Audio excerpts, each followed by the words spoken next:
And it is time to go lights out with the one and only Chris Meyers. Chris, it is so great to see you, man. Been way too long, but watch you on the tube Sundays when we can. How are things going, man? Things are great. But a fun football season, and still keeping a close watch on obviously the way NASCAR unfolded. Exciting for Joey Logano, and congratulations to Ford and Team Penske. But it was a crazy situation there. But yeah, looking forward to the finish of the NFL season. Super Bowl, of course, on Fox. And we got the Clash at Bowman Gray, and then we got the Daytona 500, and right after the Super Bowl is the Westminster Kennel Club Dog Show. That we do live from New York on Madison Square Garden, where Best in Show is crowned. So yeah, staying busy, and things are going good. Yeah, which actually, Chris, I'm glad you mentioned that because I am a crazy dog lover. I think you know that. That's got to Yes. be, is that one of the coolest assignments or one of the most unique assignments you've ever had, the Westminster? Yeah, it's a once a year event. We use Super Bowl as a framing for big events. Super Bowl of racing, Super Bowl of basketball, whatever, Super Bowl of dog shows. And this really is the one. There's a lot of different kind of dog shows, but this is the oldest.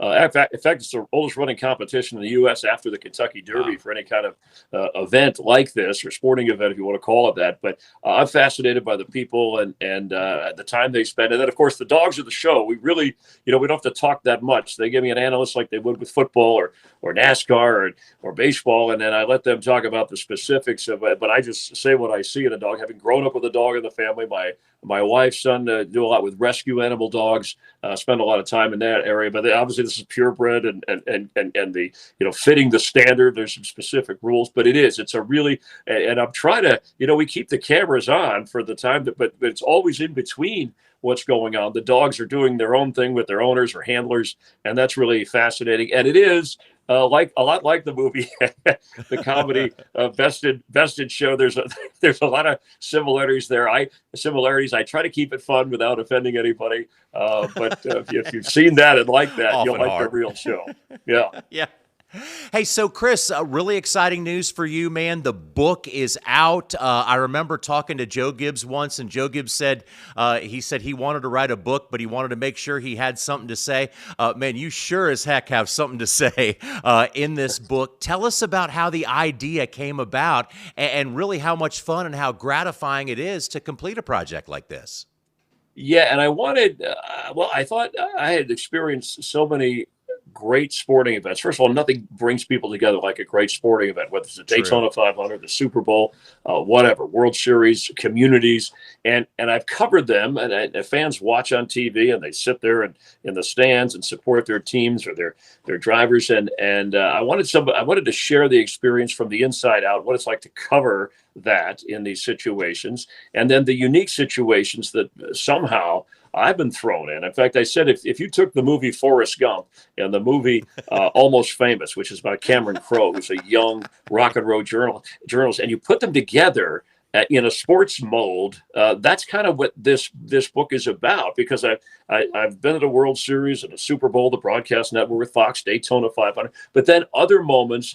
It's funny, John, that went beyond sports. I mean, there was really news events. I was at the Earthquake World Series covering for ESPN with the A's and the Giants, the Olympic bomb. Of course, Dale Earnhardt at the Daytona 500 in the pre-race, post-race show with our crew when that tragedy took place. And so you have to react in a different way. And part of it's a little bit why I became interested in sports, and especially the people in it, to kind of tell these stories and how you react in these situations. Obviously, happy moments, chasing down Tom Brady, being the network field reporter for his greatest Super Bowl comeback, or the greatest ever in the Super Bowl, and then also the Red Sox breaking through to win the World Series, ending their curse. So many others, and just some unique circumstances. And just if I could, I'll show you the book that's there. And Bill Murray wrote the foreword, who was someone who I've known many, many years. He's a very astute sports fan, and we know who he is as an entertainer.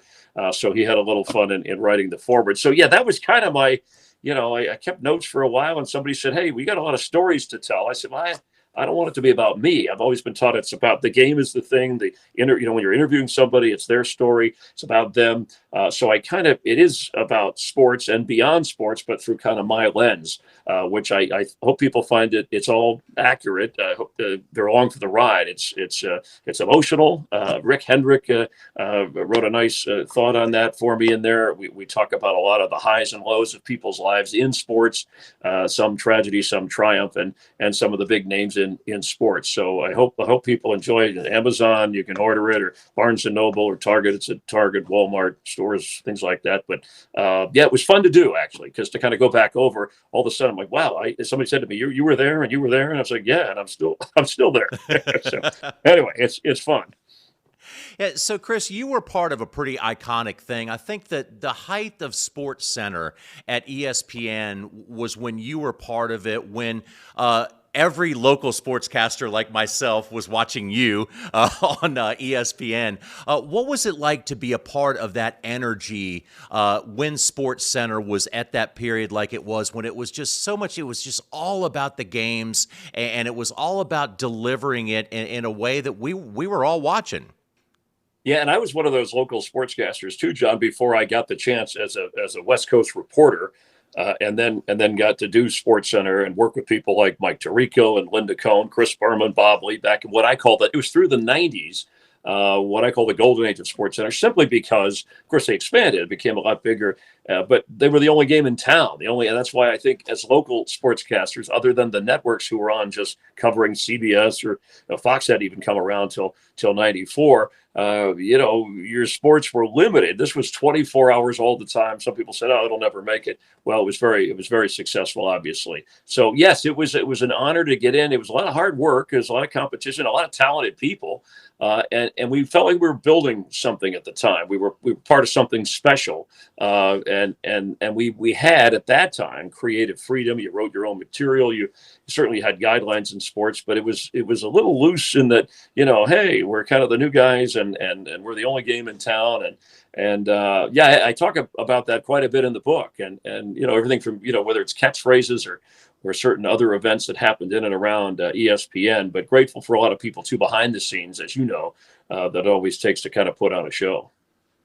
So, Chris, how difficult was a decision for you to leave ESPN and go to Fox? Because you were, again, in on the ground floor there. That wasn't, if I remember right, it wasn't totally established at the time. Was it a difficult decision? Yeah, it was, John, because ESPN was gaining traction, had really become, it went from, if you remember Frank Robinson as a manager, when I was in the early years of ESPN, and I said, "Hey, do you have a moment for ESPN?" And he said, "What is that? One of those Spanish channels, cable channels?" So I was like, no. Then it went from that to like, "Hey, ESPN, everybody get out of the way. Let's, we want to definitely give them a chance to do an interview." That actually happened. So yes, they were hitting a high point. I felt that when Fox Sports came along, and some of it is geographical, where you live and your family, that type of thing. And I've been doing the up close interview show out in California, have been begging ESPN to build a studio or to have some kind of studio presence out on the West Coast, other than taping that show, to do late sports centers or whatever. And they said, "Nah, it'll never happen. It's too costly." At least that's what they told me. I wrote proposals. But anyway, Fox comes along and established, they get the NFL, then they get baseball, they're going to get NASCAR. So and they approached me when my contract was coming up, and I really didn't plan on leaving. I thought I'd be at ESPN for decades. And Fox just it was too good an offer and too good an opportunity, I think, to do some of the things, John, and I didn't know at the time, but I had the vision to do them.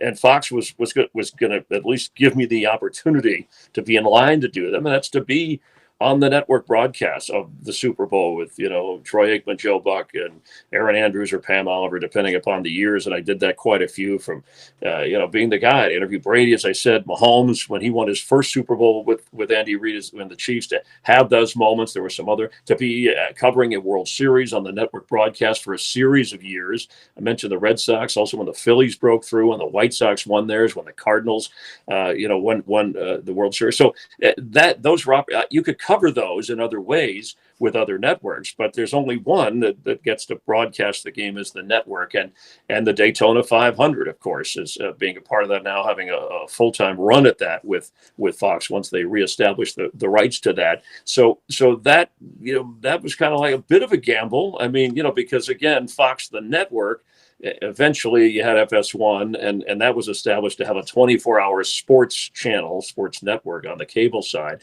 That was in the works too, and so I believed in that, and I liked the freedom and creativity and the idea of, yeah, you got a job to do, but I want you to have fun and have your personality on it. That was all kind of part of the move, the transition, and I'm thankful I did it. Again, I enjoyed my time at ESPN, but that was a different time. Things have changed. I still stay in touch with people that I worked with back at that time, but I don't know how the place operates now necessarily. So, Chris, I can't wait to read about your perspective on the day that we're all part of. But on this program, we've talked to several people that were involved in broadcasting on that day in 2001 when we tragically lost Dale Earnhardt.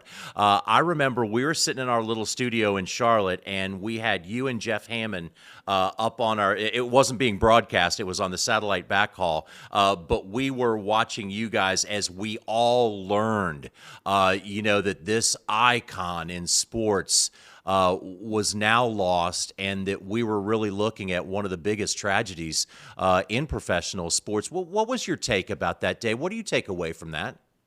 Yeah, I mean, I still, and you describing it, and when it was hard to write about that, just like my own personal experience in loss of someone close to you. And boy, I mean, you have your TV professional side, and you kick into that mode, which is something I've learned from covering an earthquake when you're there for the World Series, or when you're at the Olympics in Atlanta and a bomb goes off. And so this felt different because it happened it was the face of the sport doing what he does while we're on the air. I mean, obviously it was Darrell Waltrip in the booth, and then Michael Waltrip winning the race. And it's still a little bit of a blur, I got to tell you, the shock. But I felt, and I had interviewed Dale Earnhardt, but I wasn't as close to him as people like Jeff Hammond or Larry McReynolds or some of the people that we were working with, and they knew and they felt right away. And I hurt for them having to experience that in front of, or we weren't on the air, as you said, not yet, but we had to be eventually to report on that. And that was the hard part too. I mean, other than realizing that this was happening, that we couldn't, even though they all felt it and knew it, obviously you have to wait for Mike Helton, NASCAR president, to announce it. The family has to be notified. There's procedures. So even waiting out that time to tell people who all feared the worst, but we're still hopeful. You hate to, you don't want to mislead anybody. But that moment, that stays with you. It was, watching it and the joy. Our first for Fox, the first broadcast of a Daytona 500 on the network, and such a great finish with Darrell Waltrip cheering his brother on in terms of the excitement, and then boom, and then the knowledge, or at least the thought right away, like, okay, is it really that bad? We had seen people walk away from crashes like that before that were not hurt or seriously injured anyway. So it was, it was one of those difficult moments. But I always look back, and he did, died doing what he liked most, and he left his mark beyond making it safer for future drivers, who love to do what they do. Yeah, no question about that. Chris, on a personal note, I just want to say to you, a huge thank you. For me to get to work with you was kind of like some of these drivers talk about, watching their heroes race, and all of a sudden they're on the racetrack with them. I felt that way when I did broadcast with you. I appreciate the friendship, man. I appreciate the guidance. It was always great to see you, always great to work with you, and I really want to say how great it is to catch up with you, and also a huge thank you for all those times. Yeah, no, John, it's nice of you to say. And you don't have to say that. I know you're a professional. I certainly respect what you do and have done. And I also like the fact that, you enjoy what you do, which is part of how I feel about it. And you're just a good guy. I think if people have never met you, but they're watching, they see you, you're a very approachable, easy to talk to guy. And that's the way it comes through here. And that's the way you are when you're at the track or when people run into you. And that's something that means a lot to me. So it's been my honor, and I appreciate the kind words. It's a crazy business. Sometimes people get a little too high strung with things, and we're all trying to do our best. But at the end of the day, we're lucky to be in this business and get to work with good people. Absolutely, Chris. And I love talking to you, man. Hope to talk to you again soon. Great luck with the book. And again, thank you so much for being on the show today, and hope to see you in person real soon, man. Okay, anytime. You got it. Thanks, John.